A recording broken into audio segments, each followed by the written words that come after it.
नमस्कार, मी सहयोगिता आणि आपण पाहता चाळीसगाव टांगांची ओळख सुराज्य मराठी. पाहुयात आजची खबरं. महाशिवरात्रीनिमित्त मवेशीत अखंड हरिनाम सप्ताह संपन्न. भक्तीबरोबर पर्यावरणाचा प्रेरणादायी संदेश. श्री क्षेत्र मवेशी बारवाडी येथे महाशिवरात्रीनिमित्त आयोजित अखंड हरिनाम सप्ताह यशस्वीरित्या संपन्न. श्री क्षेत्र मवेशी बारवाडी तालुका अकोले जिल्हा अहिल्यानगर येथे महाशिवरात्रीनिमित्त आयोजित अखंड हरिनाम सप्ताह भक्तिमय आणि उत्साहपूर्ण वातावरणात यशस्वीरित्या पार पडला. टाळ मृदुंगाच्या निनादात आणि हरिनामाच्या अखंड गजरात संपूर्ण गाव आध्यात्मिक वातावरणात रंगून गेले. सप्ताह सोहळ्याचे उत्कृष्ट नियोजन सप्ताह व्यवस्थापन समितीने केले. आत्मलिंगेश्वर ट्रस्ट नियोजित कार्यकारिणीचे अध्यक्ष आयुर्वेदाचार्य बाळानंद सरस्वती महाराज, सचिव भास्कर भांगरे, खजिनदार निवृत्ती बुधाजी गवारी तसेच सर्व विश्वस्तांनी मोलाचे सहकार्य केले. मवेशी ग्राम सुधार संघ मुलुंड मुंबई यांच्या कार्यकारिणीचेही उल्लेखनीय योगदान लाभले. ग्रंथराज ज्ञानेश्वरी पारायण सोहळा हरिभक्त परायण पांडुरंग महाराज भांगरे व दौलत महाराज बांबळे यांच्या मार्गदर्शनाखाली हरिपाठ व काकडा भजनासह संपन्न झाला. गावचे सरपंच यमाजी भांगरे, उपसरपंच, ग्रामपंचायत सदस्य, महिला बचत गट, अंगणवाडी सेविका, पोलीस पाटील, तंटामुक्ती अध्यक्ष तसेच मवेशी परिसरातील सर्व वाडी वस्ती आणि शाळांनी सक्रिय सहभाग नोंदवून कार्यक्रम यशस्वी केला. या सप्ताहाचे विशेष वैशिष्ट्य म्हणजे कीर्तनातून देण्यात आलेला पर्यावरण संवर्धनाचा ठाम आणि जागरूक करणारा संदेश. जंगलांना वनवा लावू नका, प्लास्टिक मुक्त गाव करा, झाडे लावा, देश वाचवा अशा प्रभावी आवाहनातून समाजात जनजागृती करण्यात आली.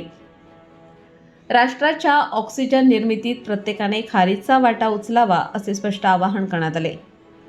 सप्ताहात कीर्तन सेवा देणाऱ्यांमध्ये दत्तात्रय महाराज धुमाळ, केशव महाराज बागडे, शारदाताई सूर्यवंशी, सुनील महाराज मंगळापूरकर, राजेंद्र महाराज येवले, चंद्रकांत घोडे महाराज, दत्ता महाराज लांगी, पूजाताई कोंडार आणि बाळासाहेब महाराज गतीर यांनी प्रभावी कीर्तनातून समाज प्रबोधन केले. विशेष म्हणजे पर्यावरणप्रेमी राहुल राऊत यांनी 8 दिवस प्रत्येक कीर्तनकारांचा सत्कार केशर, आंब्याचे रोप व कापडी पिशवी देऊन केला.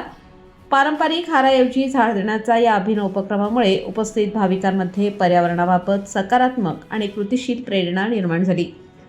हार काही तासात कोमेजतो पण झाड आयुष्यभर जगते या संदेशातून भक्ती आणि पर्यावरणाचा सुंदर संगम घडवून आणण्यात आला. मवेशीतील हा सप्ताह केवळ धार्मिक सोहळा न राहता पर्यावरण जनजागृतीची प्रेरणादायी चळवळ ठरला आहे. गावागावात अशा उपक्रमांची अंमलबजावणी झाल्यास हरित, स्वच्छ आणि जागरूक समाज निर्मितीस मोठी चालना मिळू शकते असा विश्वास व्यक्त केला जात आहे. प्रभाकर राहुल दादांच्या माध्यमातून ही सेवा माझ्यापर्यंत या ठिकाणी आलेली आहे. मंडळी ऐका, अगदी 1 मिनिट महत्त्वाचा विषय. राहुल दादा अतिशय महत्त्वाचं काम या संपूर्ण पर्यावरणाच्या संबंधानं या ठिकाणी करत आहेत. सध्या जगामध्ये जे ग्लोबल वॉर्मिंग आपण म्हणतोय, जागतिक उष्णतेची लाट ही अतिशय मोठ्या प्रमाणात वाढलेली आहे आणि त्याचं महत्त्वाचं कारण आपल्याकडे होत असणारी जी काही सरासर वृक्षतोड आहे त्याच्यामुळं संपूर्ण जगाचं नुकसान होत आहे.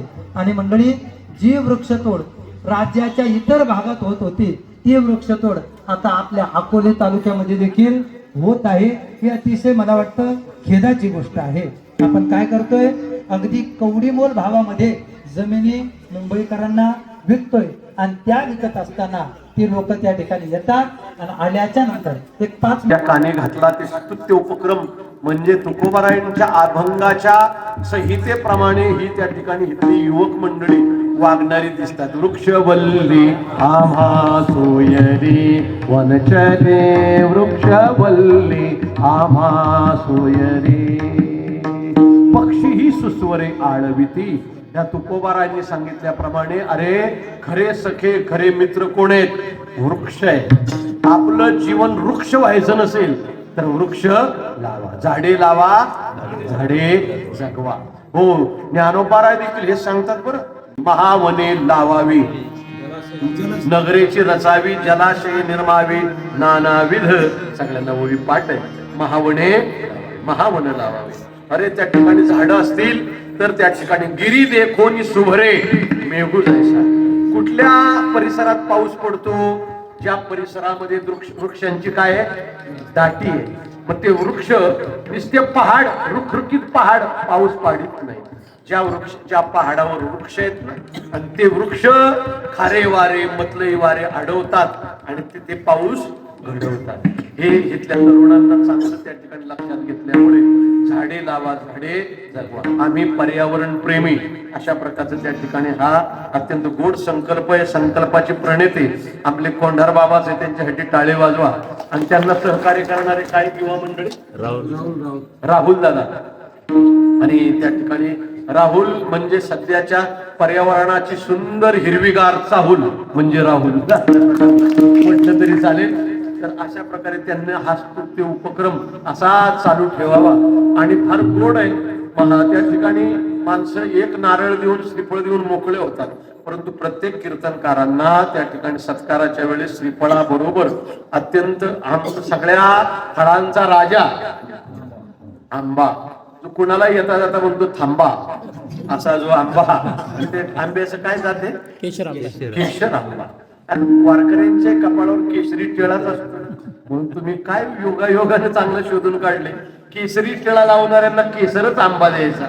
आणि त्या ठिकाणी 1-2 कुणी डझन देतं, कुणी 2 डझन महाराजांना देतं त्या ठिकाणी आंबे. परंतु अख्खं झाडच देणाऱ्या गावाचं कौतुक केलं पाहिजे. किती आमरस का, आता आम्हाला गोड आवडत असो. तेव्हा त्या ठिकाणी हा संकल्प त्यांनी सगळ्यांनी उचलून करावा. तुम्हाला जाता जाता मग अशी म्हटलोच गाथावन आहे. आता गाथावन होतोय देहूच्या परिसरामध्ये, त्यांचं नाव मला लक्षात राहिलं नाही. हरिभक्तीपरायण युवा मित्र बंडाता, त्यांना विचारा. त्यांनी संकल्प केला गाथ्यामध्ये जेवढे 450 अभंग आहेत, 4500 तेवढी झाडं लावायची. आणि झाडं लावून काय करायची, जेवढे अभंग आहेत ते अभंग लिहायचे बोर्डवर आणि एका एका झाडाला लावायचे. गाथा मंदिर आहे हरिभक्तीपरायण पांडुरंग महाराज गुल्यांचं, तिथे सगळे गाथ्यांचे अभंग आपल्याला दिसतात. तसे हे तुम्ही झाडाची सावली आणि त्या ठिकाणी निहाळता झाडांची शोभा निहाळता तुम्हाला अभंग देखील निहाळता. म्हणून त्या वनाचं नावच आहे गाथावन. आणि म्हणून तसंच अशा प्रकारचा आपण त्यांचा संकल्प उचलून धरावा आणि तो त्या ठिकाणी अशा प्रकारचा आपण नित्य करत राहावा. हा भगवान काशी विश्वनाथाचा तुम्हाला आशीर्वाद असा. सुराज्य मराठीकरिता प्रतिनिधी राहुल राऊत, मवेशी, अहिल्यानगर.